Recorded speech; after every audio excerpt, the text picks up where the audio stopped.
Hey, welcome to another episode of the Conference Talk Show. We got it I'm right. Thom Singer. I know, we changed the name almost a month ago, and we're finally getting into the groove of the Conference Talk Show. So I'm Thom Singer. I'm Eliz Green, and yeah, we've been doing this for a while as the Conference Talk Show.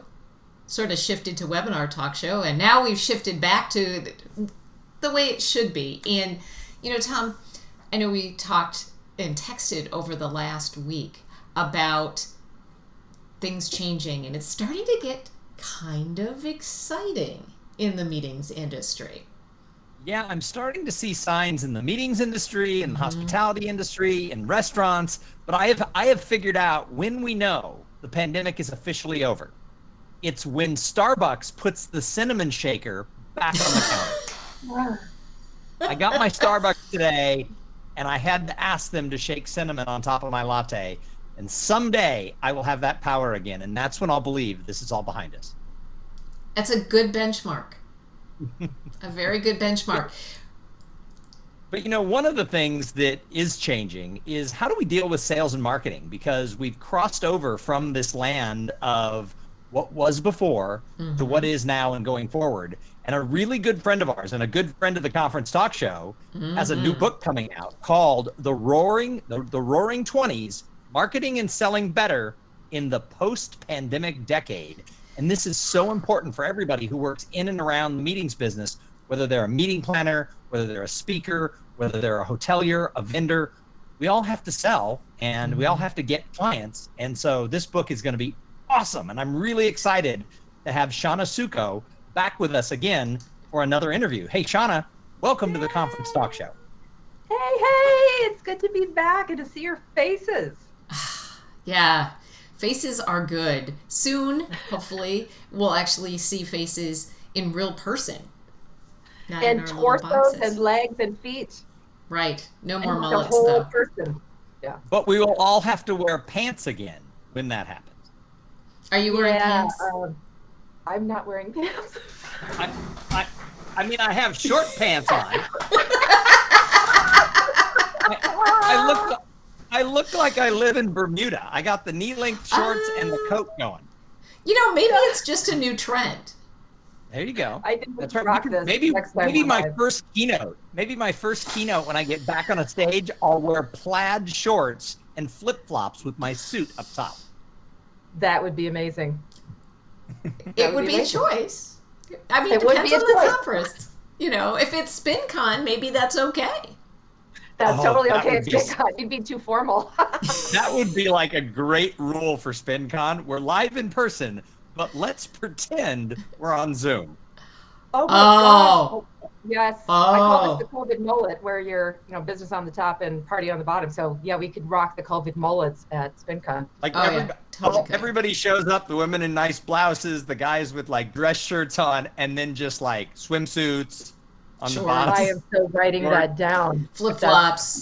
The Yeah. best.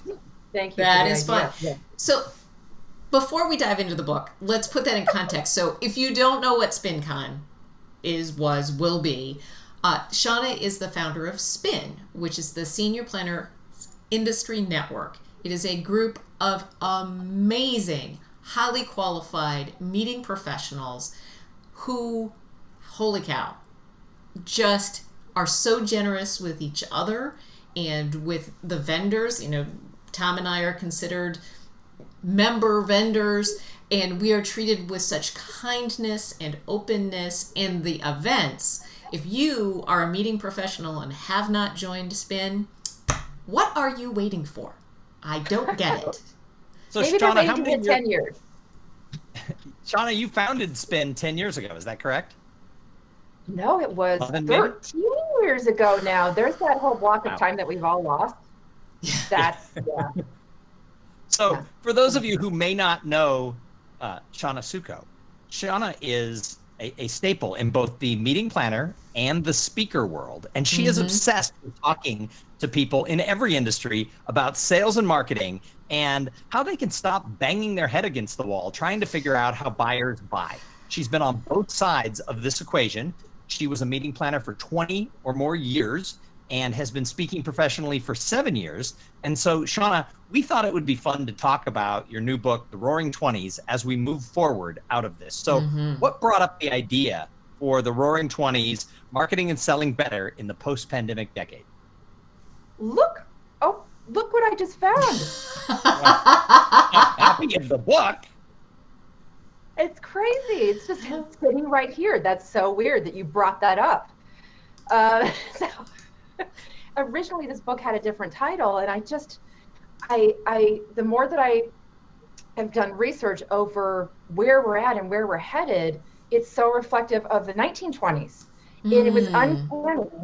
And I wanted to fill people with the hope that this decade is going to bring, which is so much like the 1920s. I can expand if you like. Would you please? I would, actually. Thanks for asking.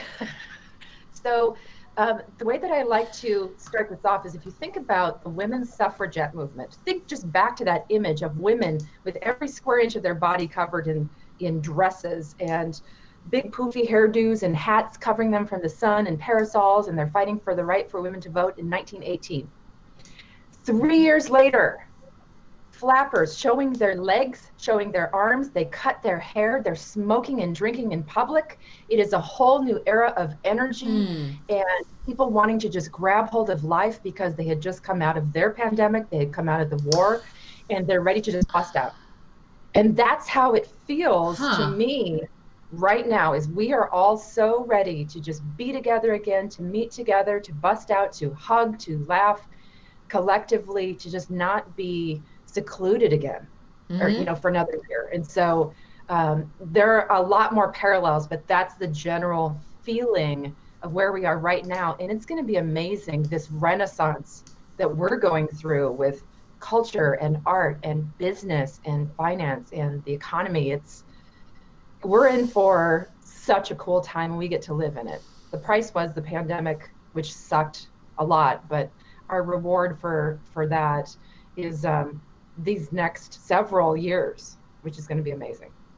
And I love this concept of people are ready to grab hold of life. When you said that, I wrote that down because that parallels so much kind of, with what I'm seeing with my clients and within my own life, is people are ready for it, but they're going to need some guidance to do it correctly in all aspects of life. And I think selling and marketing is going to be a big part of that. So tell us about the premise of the book.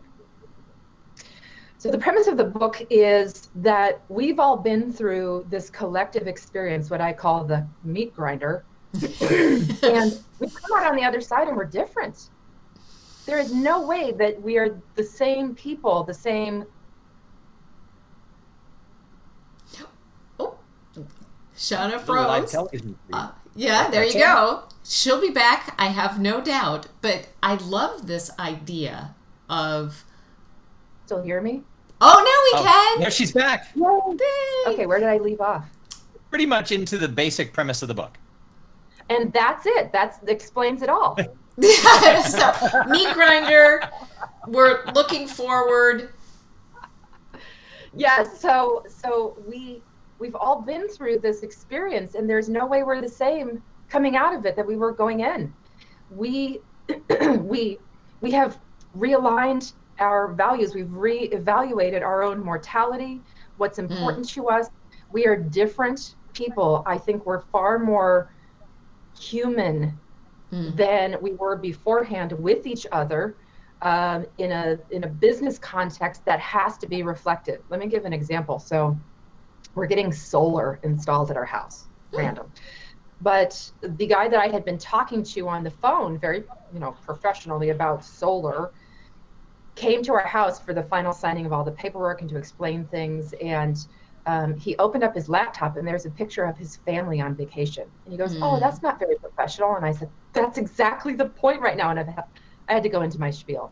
The point is to humanize yourself as quickly as possible to build the relationship. We used to be far, far, far more formal. And you've noticed this during the pandemic. We all are talking about life more, and we're more casual in how we dress sometimes, in how we talk. And how we get right to, how are you? Right. You know, how have you been? What have you been doing? What are you looking, you know, we all have this hope now. We've kind of turned a major corner, I feel. And so it's a different time, and we have to behave differently as human beings, just connecting with one another. And our empathy shows when we see them as real human beings that have been through the same thing we have. You know, that's interesting. One of the things I think both Thom and I have noticed when we're doing events and we're emceeing and we're working with sponsors, if we can allow them through an interview to be more human to the people they're trying to reach. So I'll give you an example. I was emceeing a pest control conference, learned a lot, but one of the vendors makes rat poison. We ended up in that interview talking about how their company had really impacted the Galapagos Islands by having control of the rat population there, so the rats aren't eating the turtle eggs. Now, that never would have come up in, you know, a marketing selling spiel, but it humanized the company, it humanized that rep, and it gave them a conversation that they wouldn't have had when they got together later on, you know, in a Zoom breakout. So it's those kind. Is that what you're talking about? Are those the sort of things that work? That person and that company became far more memorable. That's the thing, is becoming more memorable. People, once they care about you, that's when you become more memorable. If you're just talking with logic and facts and figures, you're just part of the noise. And unless they haven't needed that very instant, but if you humanize yourself, you become more memorable. So when they do have a need, most likely in the future and not that very instant, you're the one they remember because they care about you a little bit more.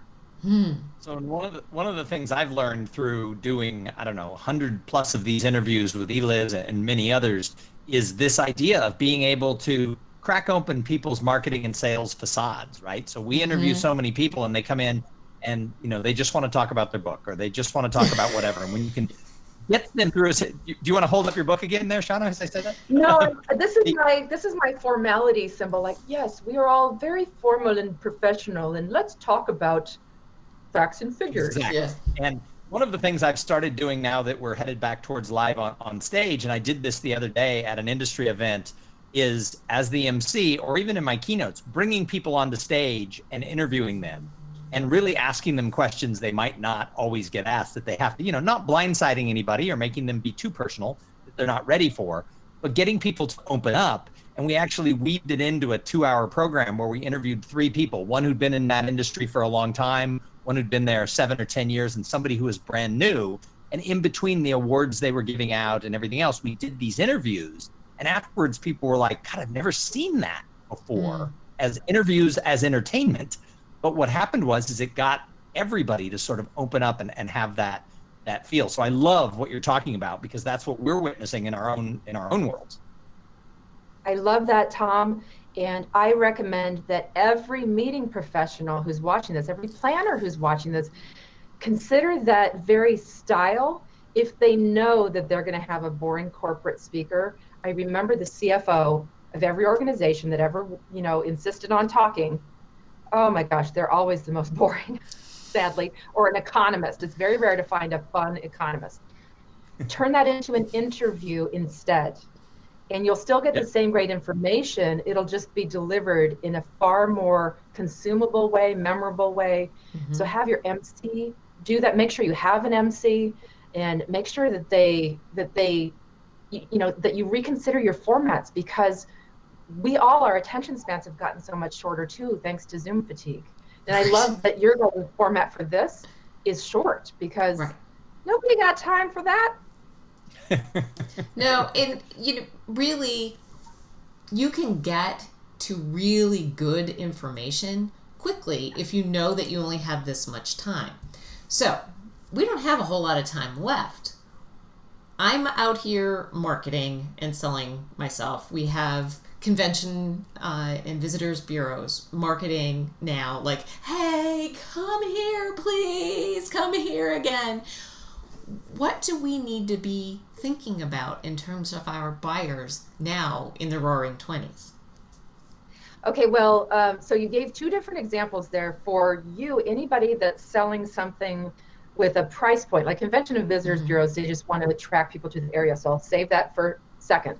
But for anybody that's selling something with a price point, coming out of the pandemic, at least for the next, I would say, 6 months to a year, is we have to give people flexibility with pricing. So what I've been doing, the three of us know Lori Guest very well. She came up with what she calls sweet spot pricing. And that is giving people 3 different options. So think of like silver, gold, platinum, like you would do with a sponsorship package, but do that with, I'm doing that with my speaking. So I'll just, this for the basic level, I'll do a little bit more for this level. And so we don't know where their budgets fall. And a lot of times they don't know.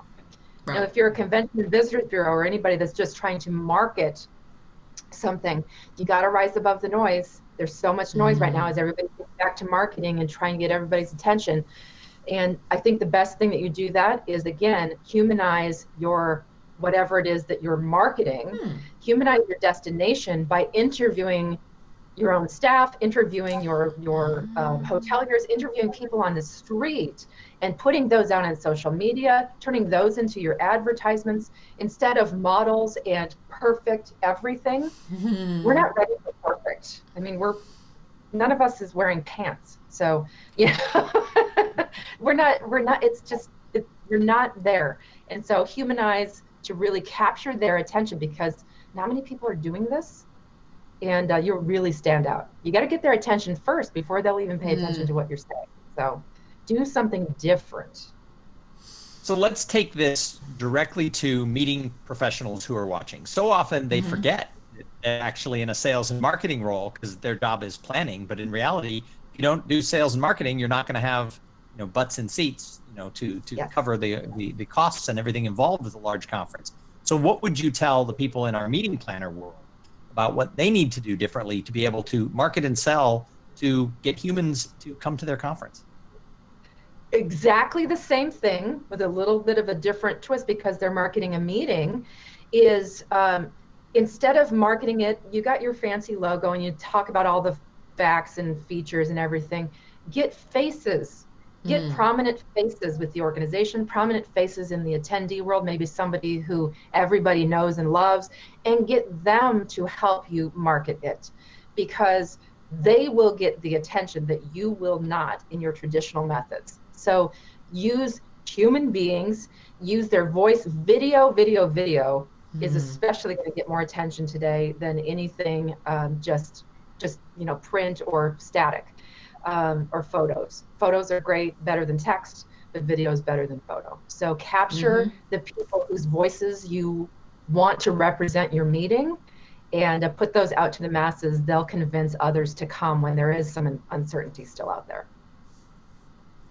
That's good advice. Same thing for sponsors, really. Get your other sponsors to talk about how they're so excited to come to your meeting because la la la la la. And that will help other sponsors to, want to invest a little bit more than before. So, Thom, sometimes being with smart people gives you new ideas. Yes, it does. That's been my motto since the pandemic began: is talk to one smart person every day.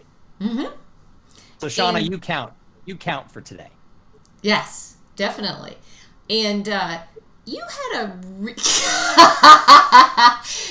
really good idea, Thom, recently. I did. So I got inspired by somebody recently, and I called Eliz and I said, just start this ball in motion. I'll be out of my office for 2 days.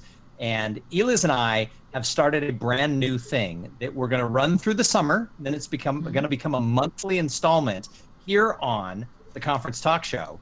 But we decided the first recipient of the Conference Hero Award goes to Shawna Suko. So, Shawna, we have created something called the Conference Hero, and we are going to reward over the course of the summer 10 people with this award who've gone beyond the call of the duty to support people in the meetings business, whether they're planners, vendors, etc.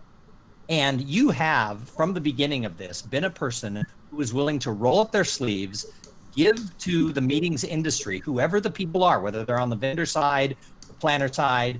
You have been so forthcoming at helping people. We wanted you to be the first award winner of the Conference Hero because you've done so much, but especially when you planned SPINCon back at the end of last year, you had to take it virtual. And one of the things you did is you made sure throughout it that you were checking in on the mental health of everyone in your community. Because if we think back just 6 months to December, wow, it was really hard for a lot of people. And many people were ignoring how you are. You'd say, how are you? People would say, fine. And most people would be like, oh, good, check, I've asked and they're fine and we can move on. You didn't let that stand in your community, and you really got people to open up and share. And I witnessed it. How many people during that SPINCon conference needed what you provided in that event? It was more than an event. It was a gathering of souls in the community. And for that, we wanted to award you as the first Conference Hero Award winner. Yay! I'm verklempt. You're gonna announce a talk show or something. You got that. I'm speechless. That means so much to me, and I thank you. I'm seriously touched. I'm moved by that.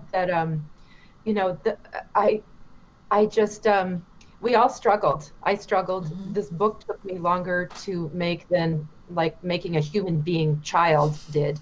And it was tough on a lot of us. It was tough on everybody in different ways. And I really loved that event because people were really raw and willing to share more so than at even regular SPINCon. So thank you for recognizing that and for recognizing me. That means so much. I really, really appreciate it. Well, Shawna, go ahead. Go ahead, Eliz.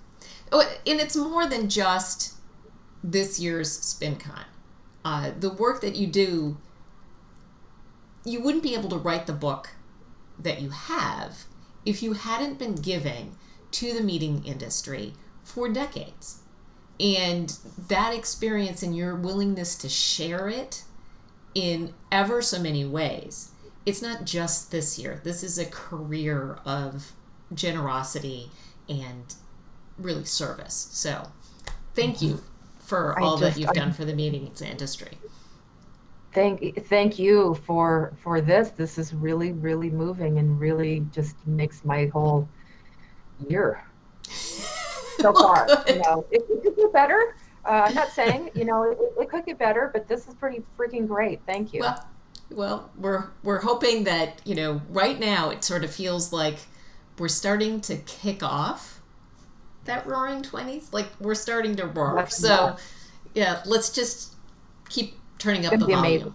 It is going to be an amazing several years.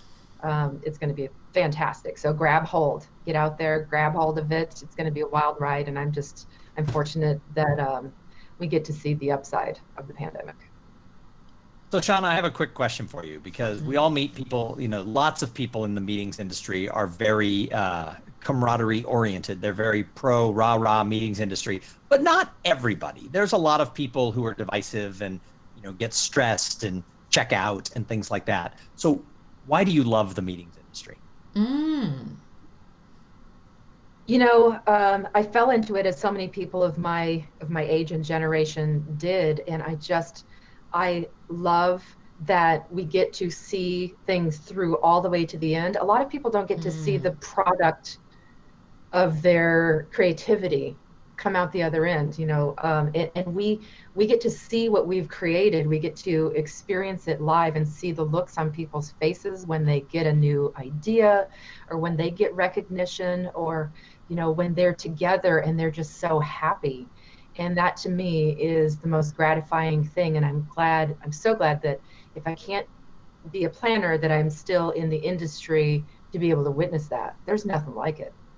Yeah, there isn't. And our time went really fast yet again. It did. If somebody is thinking to themselves, well, where do I get one of those Roaring 20 books? Where would they find you? So there's a new bookstore. It is called Amazon. I It's not a summer. I think really they wish deliver in my I neighborhood. stock. Yeah. You can get it at your neighborhood Amazon.com. Yeah, it's out in just paperback form. It's coming soon in all the other formats, but paperback is available right now. So thank you guys for having me on. I'm so happy. I'm excited not for at the all what I book. expected. What, this book? Yeah, that book. This book? Yeah, there you go. There you go. So, Shawna Suko, conference hero, thank you for being here on the Conference Talk Show. Thank you guys. You're amazing. Don't go away. We're coming back to you. So that was pretty fun. So, it was fun, and I think we surprised her since we've never given the award to anybody before. She had no idea it was coming. That's right. So that was a lot of fun, and I think that was a good choice. And if you know a conference hero, Eliz and I are looking for 9 more to make up the rest of the summer, and then going forward even beyond that. So please reach out to us. You can find us at conferencetalkshow.com, and soon there'll be more information at conferencehero.com. Right, and a way to submit a nomination, which will be helpful. You can find us every Monday, or actually most Mondays, at 11 a.m. Central Time at conferencetalkshow.live on Facebook, or you can find all of the recordings at conferencetalkshow.watch on YouTube. That was a good way to kick off June, I think. Yep, absolutely. This was a lot of fun, and I look forward to next Monday because interview super cool. Absolutely. Shawna, thanks so much for being with us again. Have a great rest of the day, everybody. See you next week. Thank you.